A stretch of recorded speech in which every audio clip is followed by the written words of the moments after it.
Selamat malam, jemaat terkasih dalam Yesus Kristus.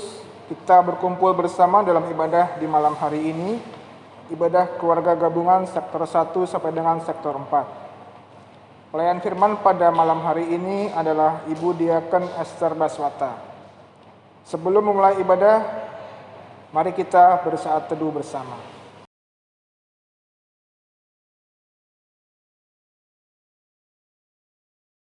Saat teduh selesai. Jemaat, mari kita berdiri untuk menghadap Tuhan dan menyembah-Nya serta memuliakan nama-Nya karena kasih setia-Nya besar atas kita.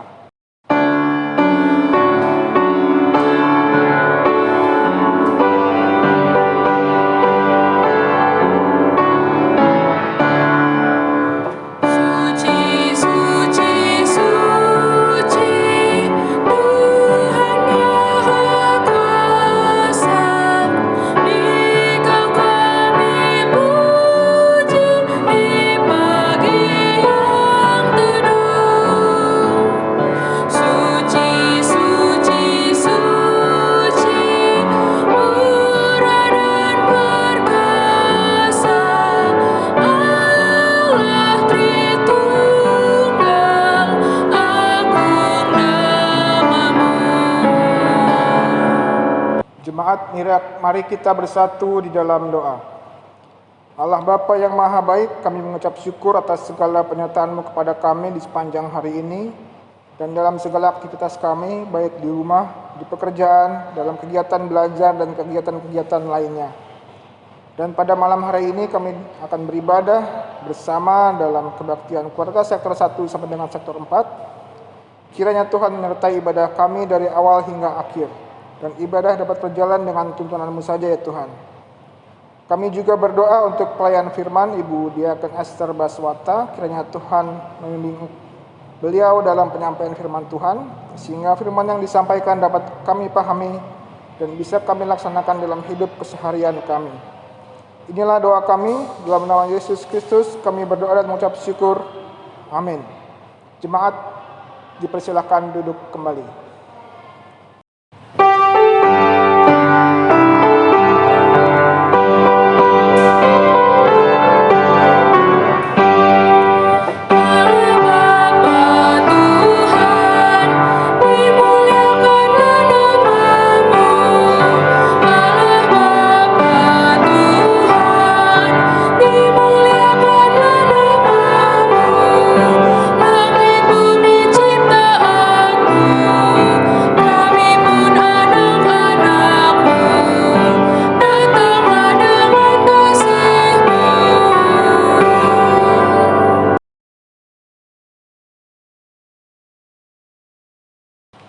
Jemaat yang terkasih, selamat malam.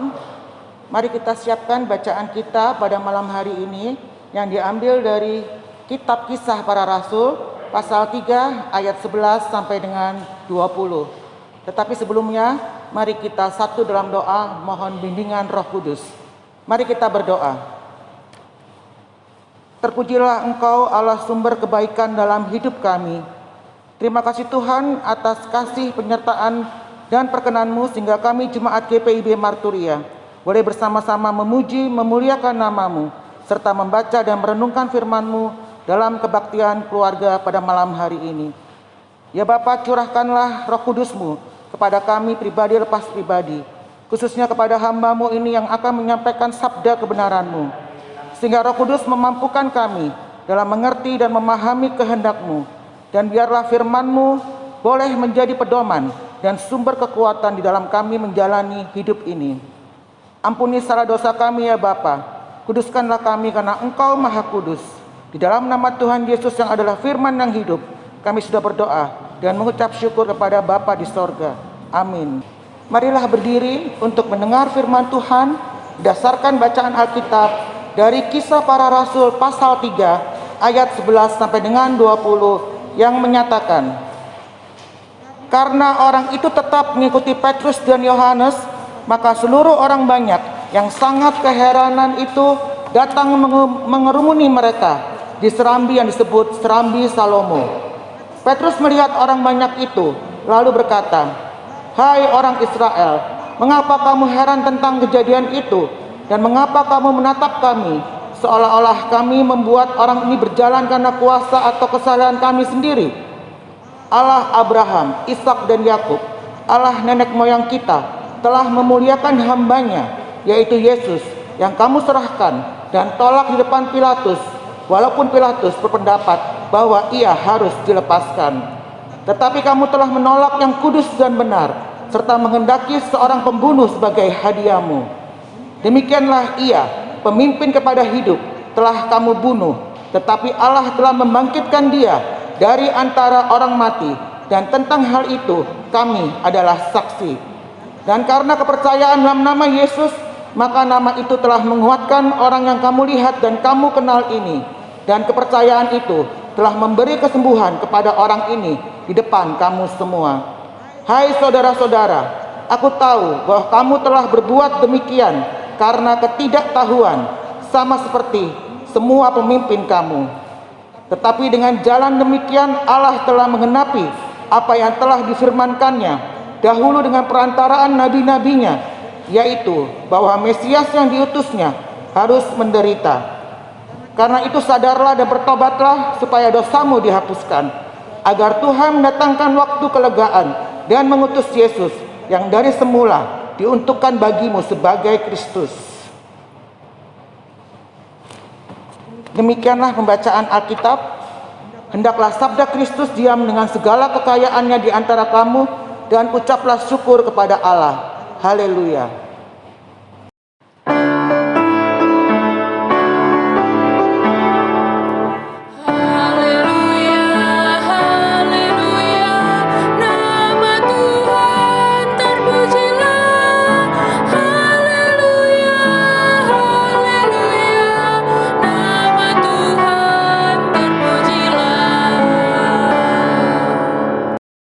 Jemaat yang dikasihi Tuhan Yesus, selamat malam dan salam sejahtera buat kita semua. Renungan kita pada malam hari ini diambil dari kitab Kisah Para Rasul pasal 3 ayat 11 sampai dengan 20 yang di dalam SBU diberi judul Hidup sebagai Komunitas Pemulih.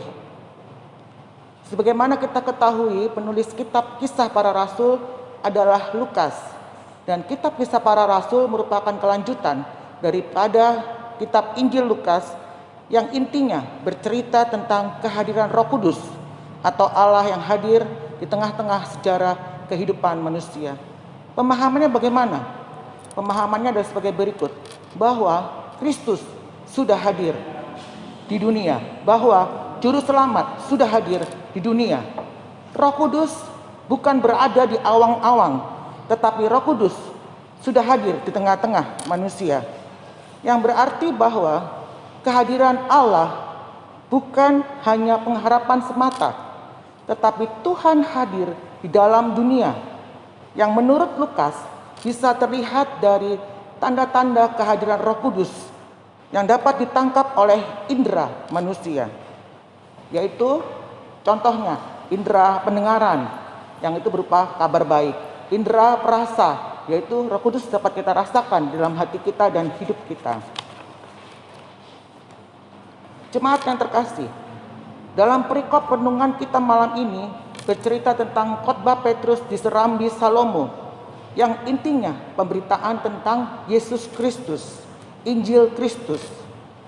Secara keseluruhan khotbah Petrus terfokus pada berita keselamatan yang Allah nyatakan melalui Yesus Kristus. Sejak peristiwa Pentakosta, Lukas mengisahkan pemberitaan Injil yang dilakukan oleh Petrus, Paulus, dan para murid semata-mata tentang Yesus Kristus. Tidak sekalipun mereka mengambil alih pemberitaan Injil dengan mengedepankan diri mereka. Petrus tidak menjadikan dirinya sebagai pusat pemberitaan atau pusat perhatian. Saat Petrus dan Yohanes berjumpa dengan orang lumpuh itu, mereka sama sekali tidak menampilkan diri sebagai orang yang berkuasa memberi kesembuhan. Mereka melakukan itu di dalam nama Yesus Kristus. Khotbah Petrus di Serambi Salomo mengingatkan peristiwa di mana Yesus pernah ada di Serambi Salomo bersama para muridnya untuk menyampaikan pengajarannya. Tetapi pada saat itu, orang-orang Yahudi yang mendengarkan Yesus menolak dan mengusir Yesus beserta muridnya. Dan pada saat itu, Petrus menjadi saksi peristiwa penolakan itu. Gambaran penolakan itu tidak menghentikan Petrus untuk bersaksi tentang Yesus. Momen orang-orang Yahudi yang sedang keheranan dan takjub melihat Petrus yang menyembuhkan orang lumpuh itu, dipakai Petrus sebagai kesempatan dengan gamblang untuk menuturkan tentang keselamatan di dalam Kristus. Bahwa kesembuhan hanya ada di dalam Yesus Kristus. Bahwa sumber kuasa kesembuhan adalah Yesus Kristus. Bukan karena kesalehan Petrus maupun Yohanes. Bahwa Yesus Kristus berasal dari Allah. Dalam khotbahnya Petrus menegaskan bahwa penolakan dan pembunuhan terhadap Kristus tidak menghentikan rencana Allah bagi manusia. Yesus tidak tinggal dalam kematian, melainkan bangkit dan membuktikan kuasa ilahi yang ada pada dirinya. Manusia diperdamaikan dengan Allah melalui Sang Mesias sehingga menjadi umatnya. Sehingga manusia diberi kesempatan untuk dipulihkan dan menerima pengampunan dari Allah. Jemaat yang terkasih, kuasa Roh Kudus membuat Petrus dan Yohanes bergiat memberitakan Injil. Mereka berada di tengah-tengah orang banyak yang kagum atas kesembuhan orang lumpuh yang sejak lahir itu. Dikagumi tentu mendatangkan kebanggaan tertentu. Siapa sih orang yang tidak menyukai atau menikmati kekaguman orang lain terhadap dirinya? Tetapi tidak demikian dengan Petrus dan Yohanes. Betapa mereka menyadari bahwa kemampuan memberitakan Injil dan menyembuhkan orang sakit berasal dari Yesus Kristus. Roh Kudus yang dicurahkan membuat iman mereka pada Yesus semakin bertambah teguh. Dengan iman seperti itu, mereka berani memberitakan Injil. Dan fokus pemberitaan mereka hanya tentang Yesus Kristus dan karya keselamatannya. Jemaat yang terkasih, pemberitaan yang berfokus pada karya Allah adalah tugas inti gereja masa kini. Melalui kehadiran gereja, dunia mengenal kebaikan-kebaikan Allah yang memulihkan dan menyelamatkan ciptaannya. Bagaimana kita hidup meneladani Kristus, bagaimana kita merasakan kehadiran Roh Kudus dan hidup bersama Roh Kudus dapat dinyatakan dengan suatu prinsip hidup, yaitu walaupun ada pencobaan, tetapi ada pengharapan. Sebagai orang Kristen, kita tidak disuruh harus berpura-pura senang terus, sukacita terus. Tetapi sah-sah saja bagi kita untuk merasakan kesedihan, merasakan kesusahan. Tetapi yang membedakan orang Kristen dengan dunia ini adalah ketika kita merasakan kesedihan, kesusahan, tapi kita tidak benar-benar terpuruk. Karena ada apa? Karena ada pengharapan. Pengharapan di dalam Tuhan. Mungkin memang kita sedang sedih atau susah, khususnya pada masa pandemi ini, yang mungkin berdampak pada kehidupan pribadi, keluarga, rumah tangga, perekonomian, di dalam kehidupan kita. Itu sah-sah saja kita merasakan sedih, susah, menghadapi tantangan kehidupan. Tetapi yang membedakan kita, sekali lagi dengan dunia ini adalah, walaupun kita susah, walaupun kita sedih pada saat ini, tapi ada pengharapan. Dan ketika kita memiliki pengharapan, di situ ada sukacita. Karena kita berpengharapan akan kebaikan Allah. Ada Roh Kudus yang selalu hadir dan ada dalam kehidupan kita. Sehingga hidup sebagai komunitas pemulih bukan berarti hilang penderitaan di dalam hidup kita. Tetapi bagaimana kita menggunakan kacamata yang benar bersama dengan kacamata Roh Kudus, kacamata firman Tuhan, untuk melihat berbagai kendala dan tantangan dalam hidup yang kita hadapi. Jadi ketika kita menghadapi kesedihan akan tantangan-tantangan kehidupan, kita memiliki keyakinan dan harapan bahwa ada janji dan jaminan keselamatan dari Tuhan. Itulah yang disebut sebagai komunitas pemulih. Apakah kita mau menjadi orang-orang seperti itu? Atau kita menjadi orang-orang yang justru memperbesar penderitaan orang lain? Dan kalau penderitaan orang lain lebih parah, kita lebih sukacita? Jemaat yang terkasih, kita punya pilihan hidup.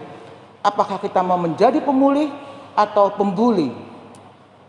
Seperti yang dikatakan Petrus, bagaimana menjadi seorang pemulih? Yaitu kita hidup mengikuti teladan Yesus Kristus dan mau dituntun oleh Roh Kudus. Bagaimana orang yang mau dituntun oleh Roh Kudus? Tentu saja dia akan bijak dalam merespons suatu peristiwa atau kejadian di dalam hidupnya. Setelah itu dia akan mengkaji apa yang ada, memahami dan mengerti apa yang ada, baru dia mengambil sikap atau reaksi atau tindakan yang harus tetap bercermin kepada Yesus Kristus. Bagaimana reaksi atau sikap kita yang mengenal Kristus tengah-tengah dunia atau kehidupan, baik mengenai diri kita sendiri, masyarakat atau persekutuan? Jelas kita harus punya kasih, satu roh di dalam iman dan kasih. Setelah itu kita harus menjadi seorang pemulih. Jemaat yang terkasih, bagaimana GPIB Marturia hadir sebagai pemulih? Maka orang-orang yang di dalamnya harus hidup dalam tuntunan Roh Kudus dengan semangat pemulihan persekutuan, yaitu Allah yang hadir di masa lalu, hadir masa kini, dan akan menolong di masa depan. Karena Allah yang dulu adalah Allah yang menyelamatkan dari dulu, kini, dan masa depan. Sehingga kalau Allah sepanjang waktu bertugas menyelamatkan, maka kita manusia juga harus mencerminkan hal yang sama. Menjadi orang yang memulihkan dan bukan menjadi orang yang membuli. Terpujilah Kristus. Haleluya. Amin.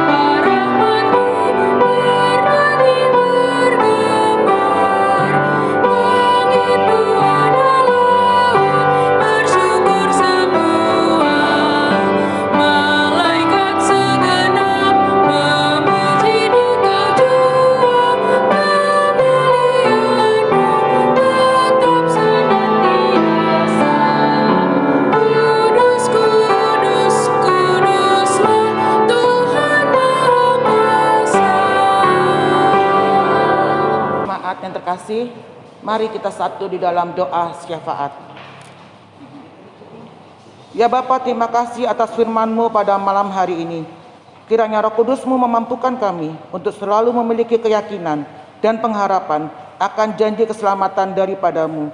Dan biarlah kami boleh selalu hidup bercermin pada teladan Yesus Kristus. Bapa, pada saat ini kami ingin mengucap syukur atas kesehatan, perlindungan dan penyertaan-Mu kepada seluruh jemaat GPIB Marturia.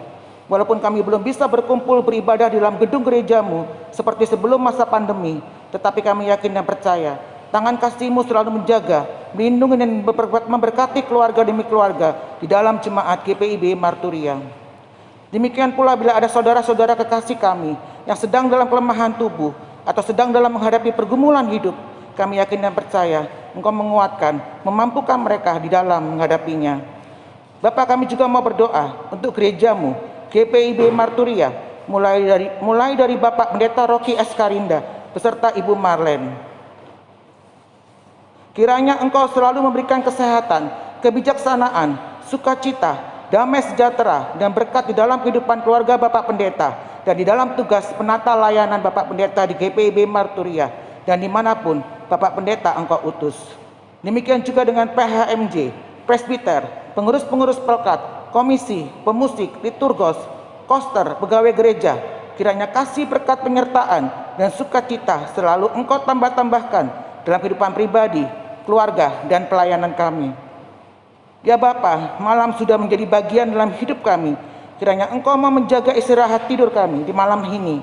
Sehingga jika Engkau perkenankan kami bangun esok hari, biarlah hidup kami hanya boleh kami pakai untuk hormat dan kemuliaan nama-Mu saja. Ya Bapa, inilah doa kami yang jauh daripada sempurna, tetapi Engkau menyempurnakannya melalui nama Yesus Kristus yang sudah mengajarkan kami berdoa. Bapa kami yang di sorga, dikuduskanlah nama-Mu, datanglah kerajaan-Mu, jadilah kehendak-Mu di bumi seperti di surga. Berikanlah kami pada hari ini makanan kami yang secukupnya, dan ampunilah kami akan kesalahan kami, seperti kami juga mengampuni orang yang bersalah kepada kami. Dan janganlah membawa kami ke dalam pencobaan, tetapi lepaskanlah kami daripada yang jahat.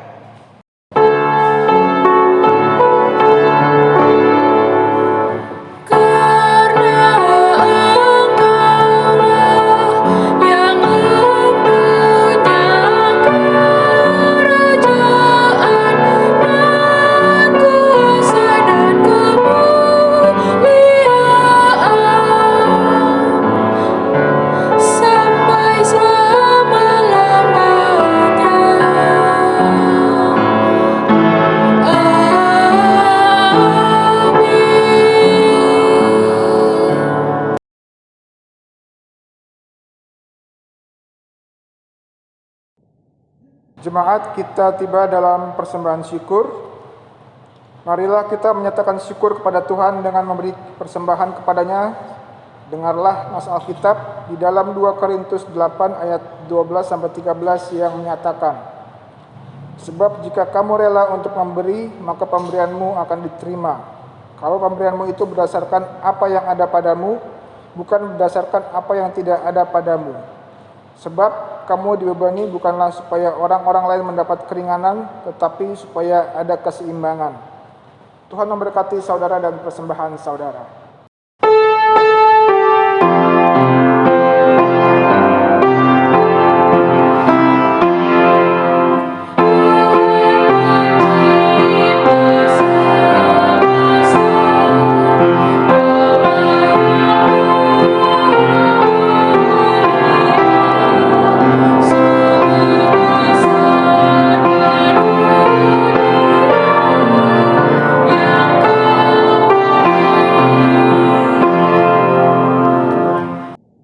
Jemaat diundang bangkit berdiri untuk mendoakan persembahan kita. Mari kita bersatu di dalam doa. Terima kasih kami ucapkan kepada-Mu Tuhan atas penyertaan-Mu dalam ibadah kami pada malam hari ini, dan untuk firman yang telah kami dengarkan, kiranya dapat menjadi panduan dalam kehidupan keseharian kami. Pada ibadah ini juga kami telah memberikan persembahan, kiranya Engkau memberkati persembahan ini, dan kiranya dapat dipakai untuk pekerjaan pelayanan di gereja-Mu ini, di GPIB Marturia. Dan persembahan yang kami berikan ini hanya untuk kemuliaan nama-Mu saja ya Tuhan. Terima kasih ya Tuhan, inilah doa kami, dalam nama anak-Mu Tuhan Yesus Kristus kami berdoa dan mengucap syukur. Amin.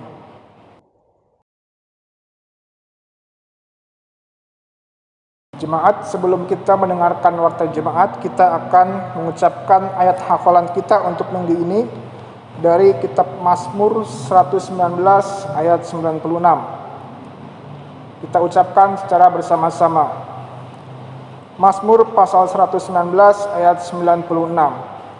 Aku melihat batas-batas kesempurnaan, tetapi perintah-Mu luas sekali. Terima kasih. Ucapan terima kasih.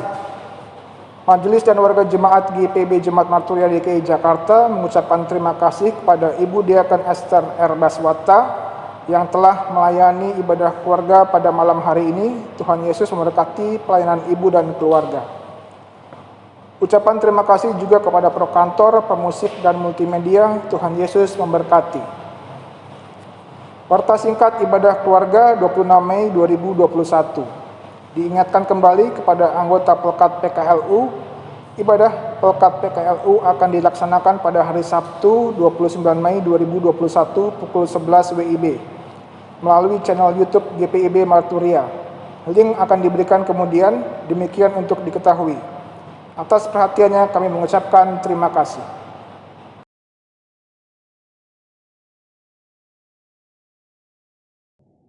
Jemaat yang terkasih, dipersilakan untuk berdiri. Tuhan mengutus kita untuk menjadi saksi Kristus dimanapun kita berada, melalui kata dan perbuatan kita yang memuliakan nama-Nya.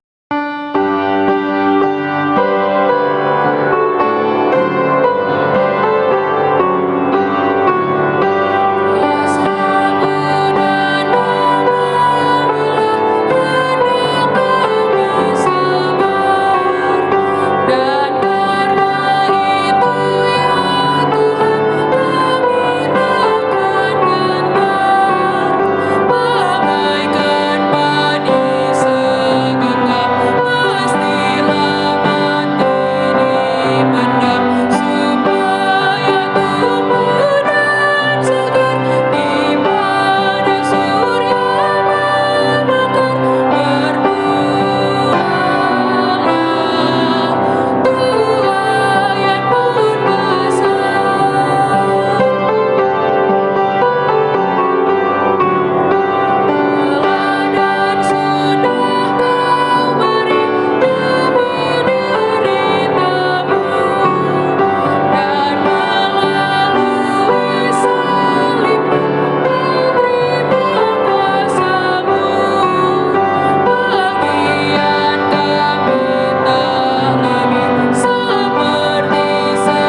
hati dan pikiranmu kepada Tuhan, serta terimalah berkat-Nya.